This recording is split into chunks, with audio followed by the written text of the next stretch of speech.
Hey, thanks for being a part of the conversation. Let's do some pod crashing. Episode number 250 is with Coach Bill Courtney from the podcast An Army of Normal Folks. Coach, what an amazing podcast. You have taken your gift, your experiences, and you are going to help change a generation and beyond.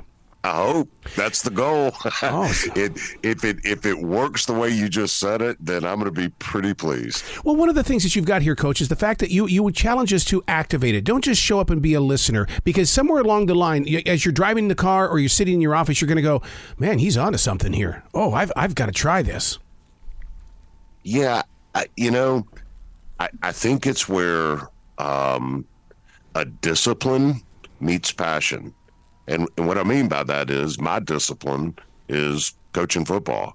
I'm pretty good at it. I can't play the piano. I don't know how to play the piano, and I'm not really passionate about the piano. So you're not going to see me crossing the street to try to teach people to play the piano.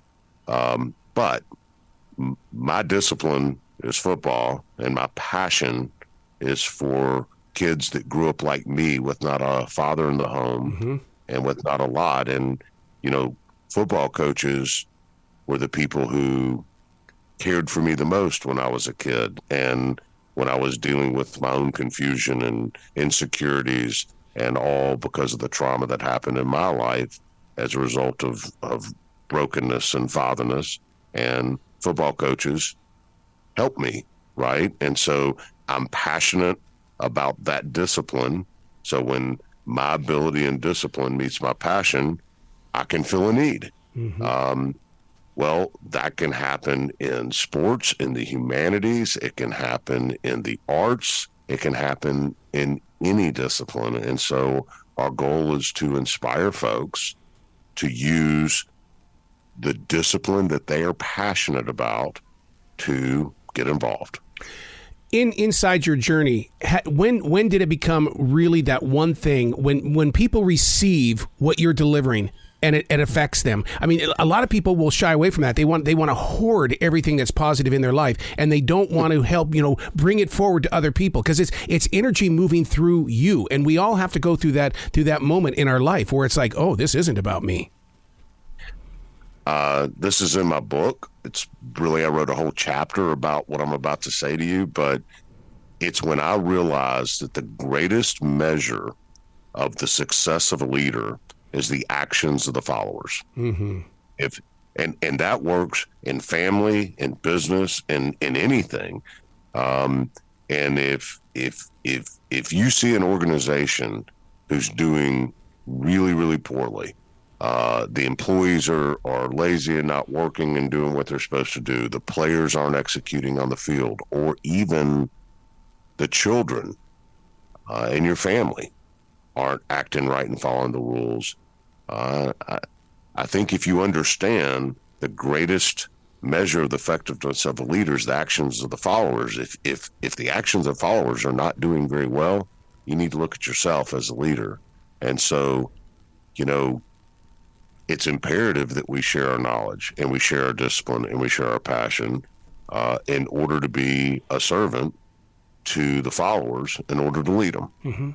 One of the things that I find really interesting and so giving from your heart is the fact that you don't just share your journey. You talk about someone like Luke Mickelson. You introduce us to somebody that we don't know, but we want to now that you've uncovered it. Well, okay, here's a perfect example. One of the biggest issues in our community and across the country in our society today is policing.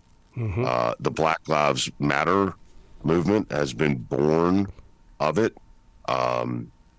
Even in my own hometown, there's a kid named Tyree Nichols. Same type story. And then they got the defund the police movement and the, hold it, we actually do need police, but we don't want police brutality. And it's really torn at the fabric of our country. Meanwhile, there's this guy named Officer Tommy Norman in North Little Rock, Arkansas. Yes. He's a white guy from North Little Rock who is a police officer and polices the area he polices is largely African American, and this guy has changed hearts and minds in that area about police because he parks his car, he walks his beat old school. His goal is to first get invited into your yard, then to get invited on your porch, and then to get invited into your home. And he has 2 million followers on Facebook and 1 million followers on Instagram, and it's all because he's become kind of this Michael Jordan of community policing. Yeah, it's phenomenal, right? And so we have this huge discord about policing and brutality and all of this that's tearing the fabric of our country up. It's really polarizing us, and all the time there's this guy named Tommy Mormon who's doing it right.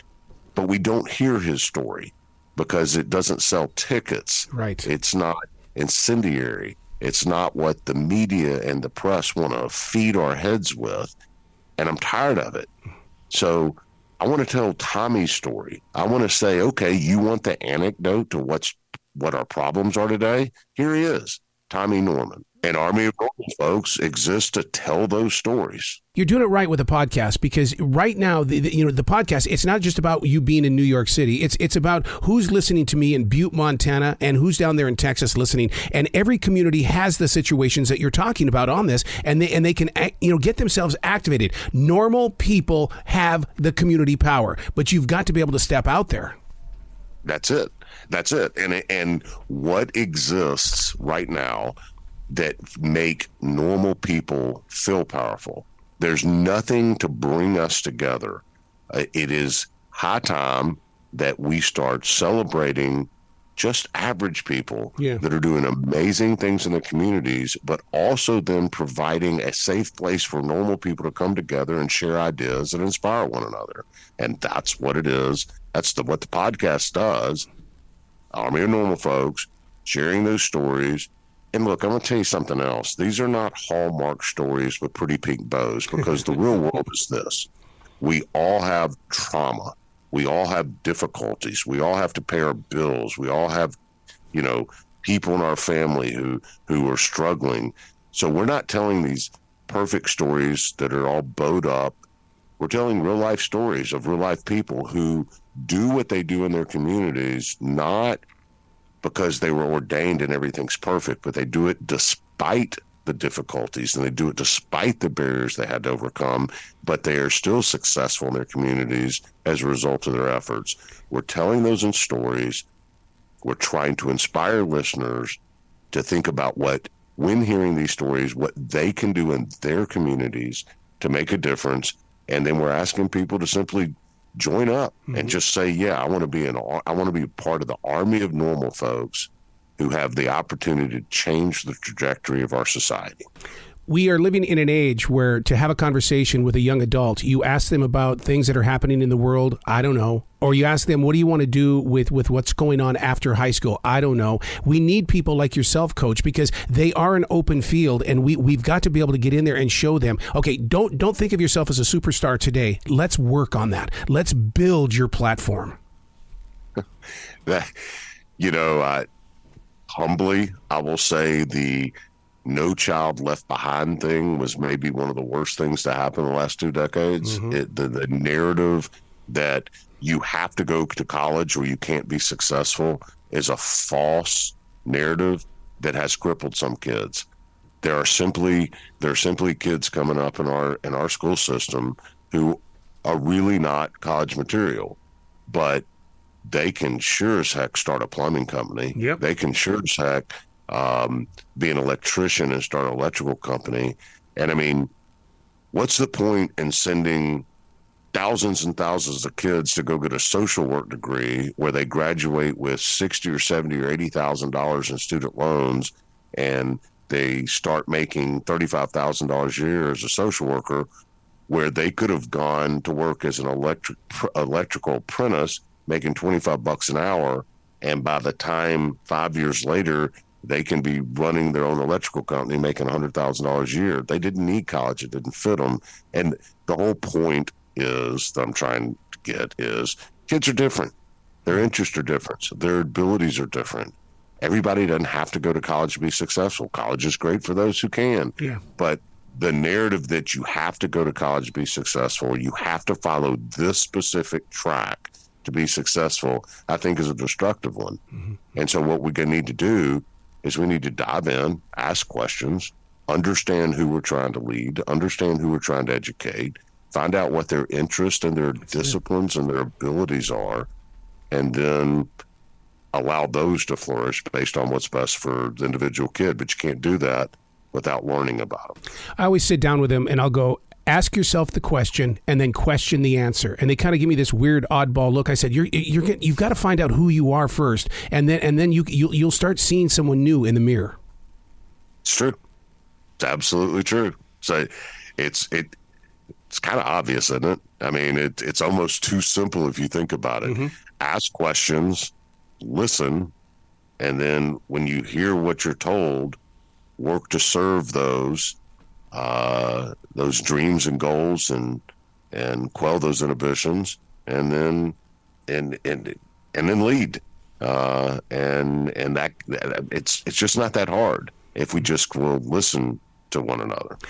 What is normal today in a world that is bombarded with Monster drinks and Red Bulls? Because they're not with their normal emotions when everybody's riding a high like that. Yeah, I mean, I'm probably.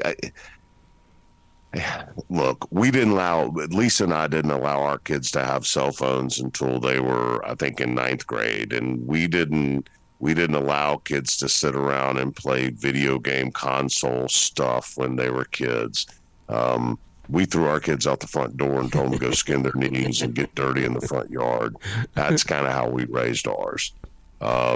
We wanted them to come back with, bloody knees and bruises and mud caked between their toes because, it's, I just don't believe in raising inside dogs. Yeah. And so I don't know what I guess what I'm saying to you is I don't know what's normal anymore with regard to kids. And you're right, with Monster drinks and video game consoles. I fear what that looks like 20 years from now. And once again, you can be a leader and you can serve without ever leaving the confines of your own home. Do you understand your kids? Do you understand your spouse? Do you understand what makes them tick? And are you working to serve those desires and needs in your own family? You can be a part of the army of normal folks without even getting outside your house. You have to accept your art. And that's when, I mean, it's like, okay, I am me. I'm only going to be me. I can change me, but I'm still going to be me. That's true. So now, one of the things that you're known for is helping people understand and solve their problems. There's a new superhero movie that's coming out, and in this movie, I was blown away by one quote: "To all problems, there's not always a solution." And I thought, oh my God, I've got to write about that.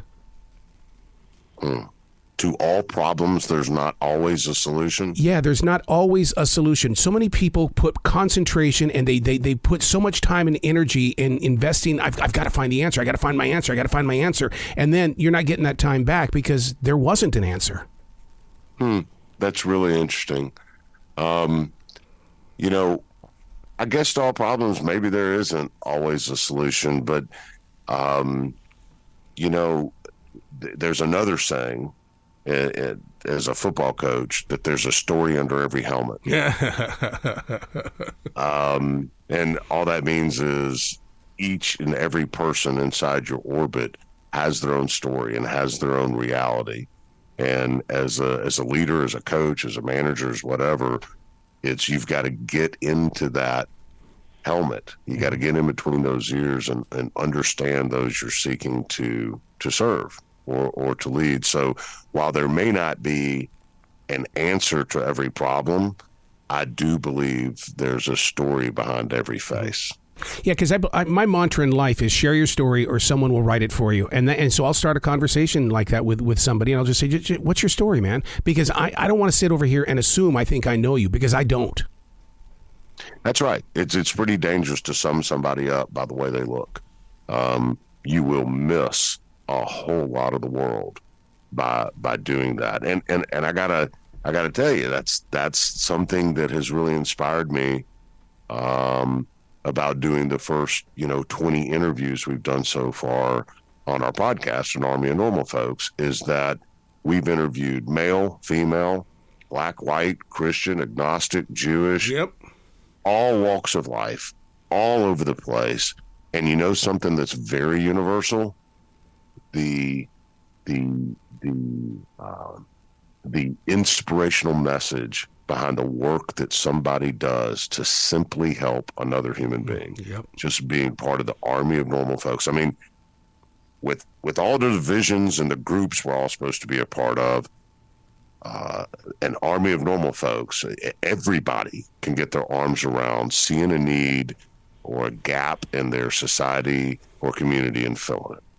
You seem to be the type of person that when you go into a conversation, first of all, you're not an interviewer. You like to share conversations. And the thing is that when the microphones are turned off, I just can't imagine where your heart goes, because, I mean, you've given so much of your passion that it's like, okay, how does he recover from this?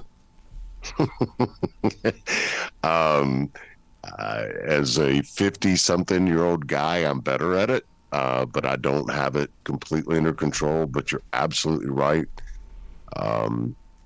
There was a time where my work-life balance was really off kilter because I could never turn off the effort.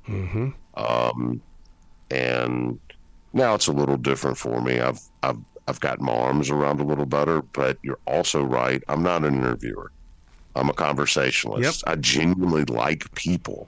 And when you listen to our podcast, you're not going to hear a guy with a prepared set of questions and actually a preconceived agenda about what an interview is supposed to be. I learn a person's general story. We sit down and we talk like two dudes over a cup of coffee or a cold beer, and we have a conversation. And I let the guest answers guide me as to where I'm going to go with the next set of questions. And I'll tell you, it's a conversational, not overly produced podcast where we're just talking with normal folks in a normal conversation to find out about the amazing thing they've done, but also to find out about the amazing things they've overcome to do the work that they do. And what's really cool is I haven't done a single interview yet where, as a result of being conversational rather than just an interview, that I haven't gotten a comment from a guest so far that wasn't like, I've never been asked that question before, or I've never thought about that way before. And it's a direct result of just two normal people having a chat about an extraordinary thing one of them's doing. It's like being down here in the South, man, sitting out on the porch with some sweet tea, just enjoying the wind. That's it. That's exactly what it is. And in the midst of it is a really redemptive, inspiring story that will make you laugh, will make you cry, will make you think, and most importantly, hopefully, over the course of a year of listening to these things, something one guest does will touch the mind and heart of listeners, different listeners for different things, because we have different gifts and different blessings and different skills. But it's almost impossible not to tune in and listen and not find something that doesn't inspire you, that you think, I could do that in my community. Wow. And if we could do that year after year after year, we genuinely can create this army of normal folks who are subscribing to the idea of just seeing need and filling it where I can in my community, and change our culture. Wow. I love where your heart is. You've got to come back to this show anytime in the future, Coach. The door is always going to be open for you. I appreciate that. Well, you be brilliant today, okay, sir? Thanks. I don't know. I'm from Memphis. I don't know what brilliance looks like, but I'll do my best not to trip off a curb into traffic. How's that? I love it. Have fun today. Thanks.